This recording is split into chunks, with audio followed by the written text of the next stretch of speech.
So নমস্কার সবাইকে, আমি বিপ্লব মন্ডল চলে এসেছি নেক্সট ভিডিও নিয়ে। আচ্ছা, আজকে একটু আলোচনা করব। আপনারা দেখতেই পাচ্ছেন অলরেডি আমি লিখে রেখেছি কোশ্চেন অ্যান্ড অ্যান্সার।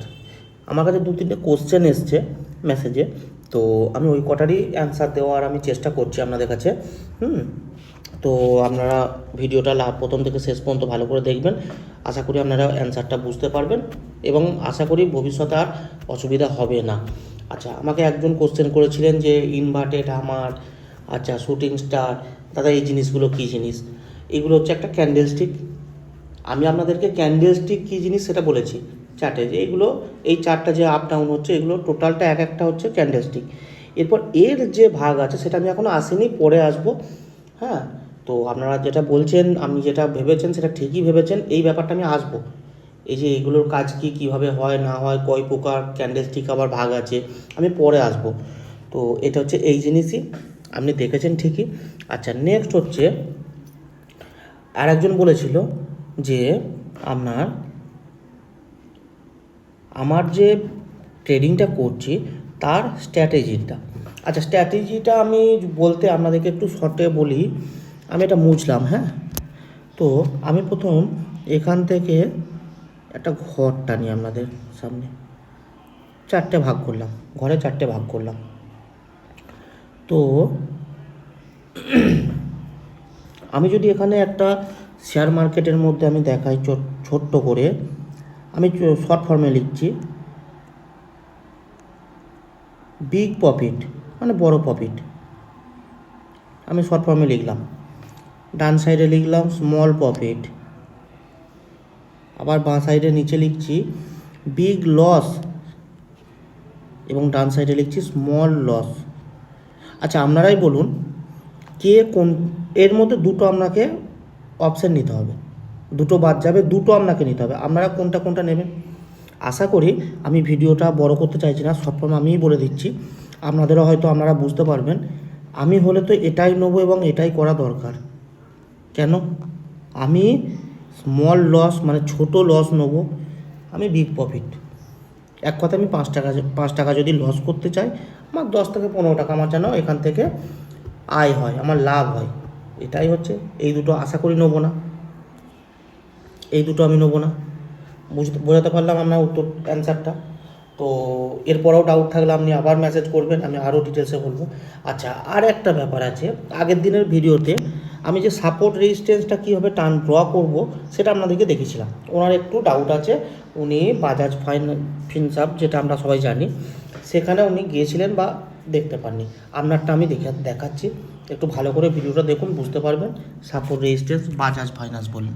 যদি বাকি আপনাদের যারা আমার ভিডিও দেখেন তাদেরও কোনো ডাউট থাকে যে আমি এইভাবে সাপোর্ট রেজিস্ট্যান্স টানতে গেছিলাম, বাট এই স্টকেতে আমি বুঝতে পারছি না কীভাবে কী টানবো, অবশ্যই আমাকে মেসেজ করবেন।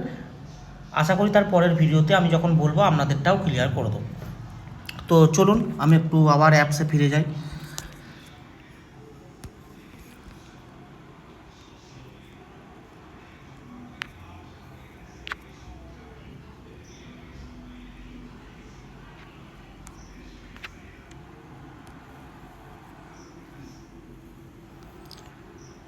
দেখতে পাচ্ছেন আমার ফার্স্ট পেজ ওপেন হয়ে গেল। আগের দিনে আপনাদেরকে দেখিয়েছিলাম ওয়াচ লিস্ট, চলে যাব আপনাদের দেখানোর জন্য। BBB বলে একটা ফোল্ডার করেছিলাম। আচ্ছা, এখানে বাজাজ বলে লিখুন,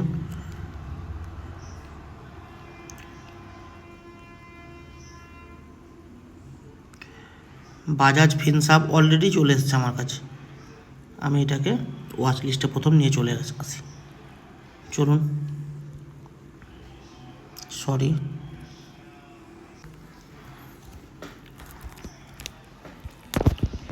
আচ্ছা আপনাদেরকে কি বলেছিলাম, 30 মিনিট টাইম ফ্রেমে সাপোর্ট এবং রেজিস্ট্যান্স টানবো। ঠিক আছে, চলুন, আমার অলরেডি 30 মিনিট আছে, আপনারা দেখতেই পাচ্ছেন। আপনারা একটু নিজের মতো করে একটু ওপর নিচে করে নেবেন। আচ্ছা দেখুন, আমি আপনাদেরকে কিভাবে বলেছিলাম রেক্ট্যাঙ্গুলার সাথে পড়তে, আমি আপনাদেরকে শর্ট ফর্মে দেখাই হরিজন্টাল লাইন দিয়ে, আপনারা ব্যাপারটা বুঝতে পেরে যাবেন। তো দেখুন তো, এই জায়গাটা আমার ধাক্কা খাচ্ছে না, এই জায়গাটা, তাহলে এটা একটা সাপোর্ট হতে পারে। আশা করি বুঝতে পেরেছেন। এই জায়গাটা আমার একটা সাপোর্ট হতে পারে। আমি লাল কালার করে দিয়েছি অলরেডি। আচ্ছা, ওপরের দিকে আবার রেজিস্ট্যান্স, এর রেজিস্ট্যান্স কী আছে দেখুন তো। কালকের ডেটে আমি যদি এটাকে নিয়ে ট্রেড করি, এটা আমার একটা রেজিস্ট্যান্স হতে পারে কি না, কটা টাচ হচ্ছে আপনারা দেখুন। কালারটা চেঞ্জ করি, দেখে নিন। আচ্ছা, এর ওপরেও আবার রেজিস্ট্যান্স আছে। যদি আমি একটু এদিকে যাই, এই দেখুন,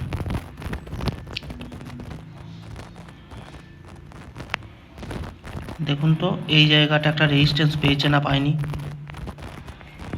ব্যাস। এর মাঝখানেও কিন্তু সাপোর্ট আরও আছে, এই নয় যে সাপোর্ট আর নেই। যদি বলেন এই জায়গাটা একটা সাপোর্ট আছে,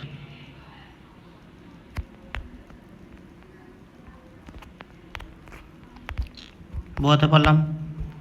তাহলে কি হবে, কালকে ধরুন আমার মার্কেট ওপেন হবে এটা থেকে, এখানে আজ শেষ হয়েছে, কালকে 4 তারিখে মার্কেট ওপেন হবে। যদি সাপোর্টের নিচে আমার গ্যাপ ডাউন দেয়, গ্যাপ আপ দিলে ওপরে উঠবে, গ্যাপ ডাউন দিলে নিচের দিকে আসবে, সেইভাবে আমি ট্রেড করব। এবার কীভাবে কী করব, গ্যাপ আপ গ্যাপ ডাউনের ব্যাপারটাও আমি আপনাদেরকে জানাবো, এবং এর মধ্যে আরও অনেক ব্যাপার আছে সেটা আমি জানাবো। আপনারা এটুকু আশা করি বোঝাতে পারলাম। আমার যে 2-3টে কোশ্চেন ছিল আমি অ্যান্সারটা ঠিকঠাক দিতে পেরেছি। এইভাবে ড্র করবেন। যদি আপনাদের একটা রিকোয়েস্ট করব, যদি আপনাদের এই সাপোর্ট এবং রেজিস্ট্যান্স টানতে কোনো রকম অসুবিধা হয়, আপনারা এক কাজ করবেন, যে কোনো স্টকে আপনারা গিয়ে একটা আপনাদের মনের মতো করে একটা সাপোর্ট এবং রেজিস্ট্যান্স টানবেন, ঠিক আছে? আমি ওই জায়গা থেকে দেখে আপনাদেরকে বলে দেবো যে আপনারা ঠিকঠাক টানছেন কি ভুল হচ্ছে। যদি ভুল হয় আমি সংশোধন করে দেবো, আর যদি ঠিকঠাক টানেন কোনো কথাই নেই। তো আমি যে একটাই রিকোয়েস্ট করবো যে ভালোভাবে প্র্যাকটিস করুন, প্রত্যেকটা চার্টে যান, প্রত্যেকটা স্টকের চার্টে যান।